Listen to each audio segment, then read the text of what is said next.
Jim, I got to tell you, a privilege to have you in studio. What do you think? Well, Jenny, I think it's great. It's very impressive, and I want to thank you for having me here and all you do for the NRA and our membership. Well, and it's really more important what the NRA, through the NRA News channel and the website, is doing for the public. Because as they'll tell you, if you guys don't tell us, we don't know half of what's going on out there. Well, this is one of the few places where the public and our members know they can get the truth. You have been, first term, second vice president. How's it been going? Well, it's been really a very humbling experience on the one hand. It's been fascinating on the other. The humbling part is going out and visiting with all the members at all of the Friends of NRA dinners, and even with the troubling economic times, the wonderful work that they do in raising money that supports the organization. We depend a lot on the money that's raised. And our numbers have been up, our revenues have been up, and it's been, as I said, it's a wonderful experience to see what our members do, because this is a membership-driven organization. And it really is, Jim. It is truly about the grassroots. And I do think when you see what's going on in America today with this White House, fortunately, we're going to see a new Congress in there today. Let's hope we see some real, what people say is real change. But have you ever heard so many Americans so concerned about where we're headed as a country? Well, I think, obviously they're concerned, but, in America, we live in a wonderful and a fascinating country, because here you've had really a change in power, if you will, in Congress, and we do it without bloodshed. We do it without war, and you've had again a total change of power in a democratic fashion, and I think the people spoke. And they did speak, and it's interesting because with the changing of the guard, tomorrow they're going to read the Constitution aloud for the first time ever on the floor of the Congress. And there's some people out there, hey, they're saying it's just symbolic. There was one congressman that called it just total nonsense. I mean, how can they say reading the Constitution is total nonsense when that's what America was built on? Your thoughts on just them doing that? Well, the Constitution of the United States is the very fabric of our country. It's allowed us to be the longest-lived democracy in the history of the world. The strength and the vibrancy of this country comes from our Constitution, which we all know was drafted by just an amazing group of gifted individuals so many years ago. But the Constitution is the basis, is the basic guidelines, the basic principles that we live under. Now, some would tell you then that we need a living Constitution. I think even Justice Breyer has alluded to that in some of his decisions.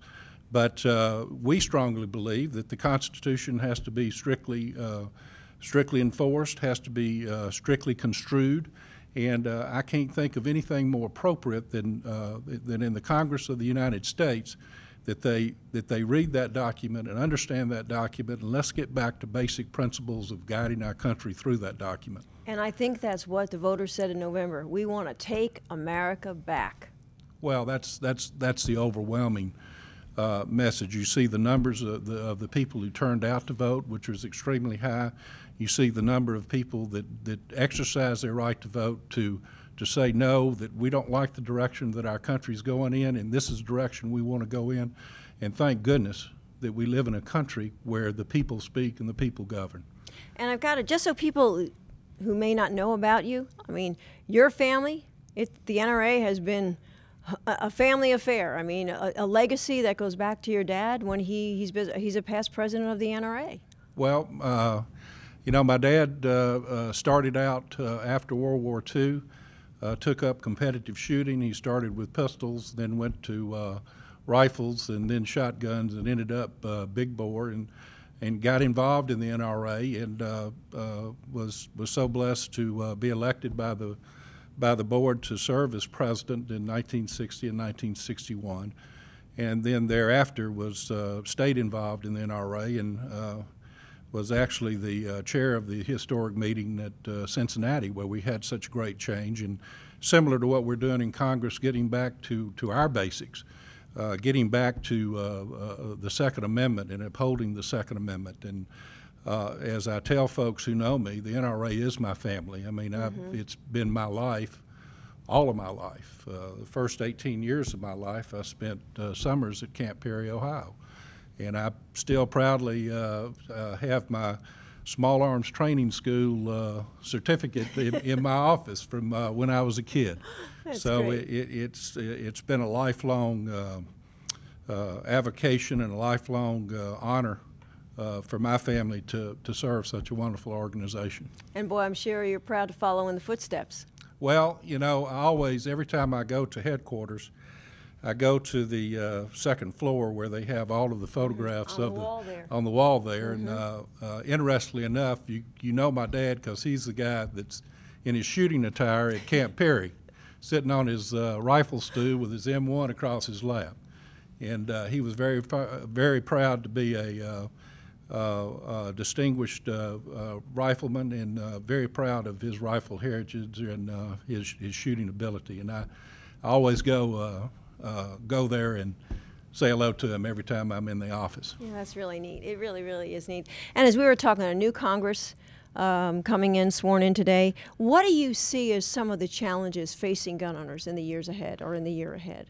Well, I think the most important thing is to get back to the Constitution. I think it's vital that we do that, and to get away. I know the Congress is interested in passing a rule that you have to verify every bill that you have. It has to be founded in some provision of the Constitution. Right. And the Commerce Clause of the Constitution, of the 14th Amendment, has been so disabused in allowing or basing so much legislation on the Commerce Clause, and it's really beyond the parameters of what it was initially meant for. Until recently, Congress, just about any law, if you could tie it to the Commerce Clause, they would say that it was constitutional, and it's not. And I think we'll get back to those basic principles. I think we'll get back to principles of separation of the federal government from the state government and letting these states govern themselves. And I think that's going to be a very important challenge for us to see it through. And it will be, and it will be interesting too, because I know since, and you know too, since Obama moved into the White House, there has been a concern what was going to happen with the gun control agenda, the new laws they were going to pass. So far, nothing's, but you can never take that for granted. The threat is always there. Yeah, but you say that nothing has happened, but you look in the State Department and in the issue of the Korean military weapons, yes, that they wouldn't allow to be imported back into this country. I mean, how can you imagine the M1s and the M14s that were used to fight for freedom in Korea in the Second World War, and they want to sit there and have the gall to tell you, well, those guns could be dangerous, so we're not going to allow them to come back into this country. Well, and I just refute the premise that gun owners are second-class citizens. That the mere fact that someone possesses a firearm, that they're a bad person. That's just that's not logical. That's not legal. That's not lawful.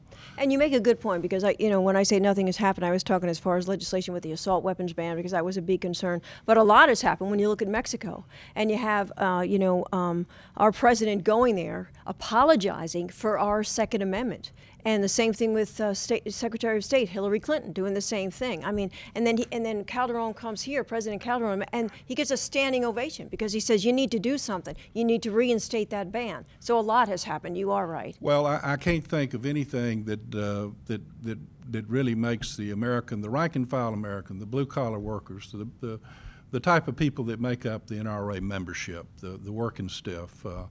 The people that go out there every day and have the 8-to-5 jobs and do so much to keep our country going, and to sit there and to, as you say, to applaud Calderon, who's talking about our country, and people apologizing for that, and I think that a lot of that spoke in November. But people are just refuse to believe that we have anything in this country to do to the problems that you have in Mexico. I mean, Mexico has been having problems for over 100 years, and it's nothing new. They call it a drug problem now. You know, 100 years ago, it was the farmers and the agrarian interest versus the rich guy. So it's not anything different. But I don't think anybody in this country is willing to believe that the law-abiding citizens in this country have anything to do with the drug wars that are going on in Mexico. And I think you're right on that one. Switching gears a bit, annual meeting coming up. We're heading back to Pittsburgh. Well, Pittsburgh is a wonderful venue for us. We have so many wonderful members in Pennsylvania, in Ohio, in that area of the world, Kentucky. Last year, when we were there 6 years ago, we had record crowds, wonderful events.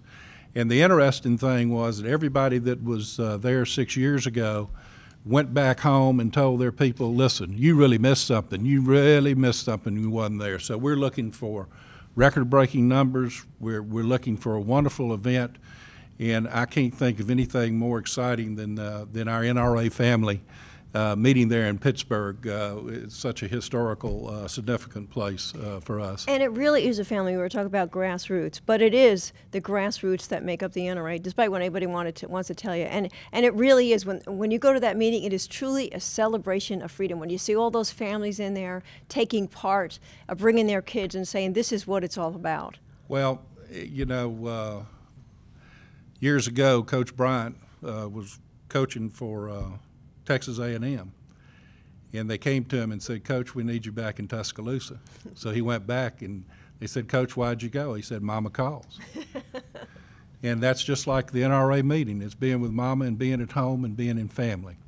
And as I said, the NRA is my family, and for all NRA members, there's not a more wonderful place to go and to gather and to be together and to be with like-minded people with the commonality of interest. And, you know, the NRA is such an amazing, wonderful organization with all of these millions of members. And then there are millions of people who would take you to the mat if you told them they wasn't a member. And it's just a wonderful movement to be a part of. It truly is, and thanks for being here. And come back and visit us again. Anytime. Love having you in here. Well, you're mighty kind. Thank you. Thank you.